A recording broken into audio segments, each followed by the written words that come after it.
D എന്തിനാടി ആ ചോറ് ഇങ്ങനെ കളയണത്? ഇന്നലത്തെ വെള്ളം പൊട്ടി ചോറ് പിന്നെ നിങ്ങൾ തിന്നോ? എന്തിനാടി ഞാൻ തിന്നത്? നീ തിന്നണം.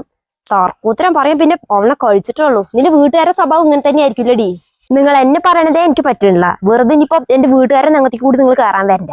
പറയൂടി, വേണ്ടാതിനം കാണിച്ചാലേ നിന്നെയും പറയും നിന്റെ വാപ്പാനും ഉമ്മാനും ഒക്കെ പറയും. അതിനിപ്പോ ഞാൻ എന്താ കാണിച്ച് എന്താ ചെയ്തെന്നോ? ഇന്നലെ നീ അരിടിയാ ചോറിന് അരിയിട്ടത്? നിന്റെ അരിയിടൽ കണ്ടപ്പോഴേ എനിക്ക് തോന്നി 3 ദിവസം ഇരുന്ന് തിങ്ങാനുള്ള ചോറുണ്ടാവുന്നു. പിന്നെ നീ ഒരു തീറ്റ പണ്ടാരാണല്ലോ, അതുകൊണ്ട് ഞാൻ വിചാരിച്ച ആ ചോറ് മൊത്തം ഇരുന്ന് തിങ്ങുന്നു. എന്നിട്ട് നോക്ക് അങ്ങനെ അത് കൊട്ടിക്കളഞ്ഞു. ഇതേ വെറുതെ കിട്ടുന്ന അരിയൊന്നുമല്ല, പൈസ കൊടുത്ത് വാങ്ങിക്കുന്നതാ. നീ പോയിട്ട് ഇങ്ങനെ ചുരുളിച്ച് കാണിച്ചാലേ അവര് അരി എടുത്ത് തരുമൊന്നുമില്ല. ഇനി മുതലേ ചോറ് നീ അരി ഇടണ്ട.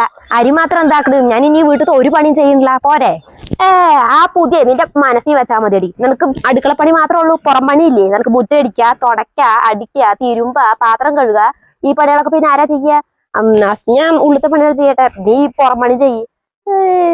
പണികൾ ചെയ്യാണ്ടിരിക്കാൻ വേണ്ടിട്ടേ ഇത് അവള് ഒരു താപ്പാക്കി എടുത്തേക്ക്. എന്താ പെണ്ണുങ്ങളുടെ ഓ, അങ്ങനൊരു സാധനം എന്റെ മണ്ടയിൽ തന്നെ വന്ന് ഒതുങ്ങിയല്ലോ.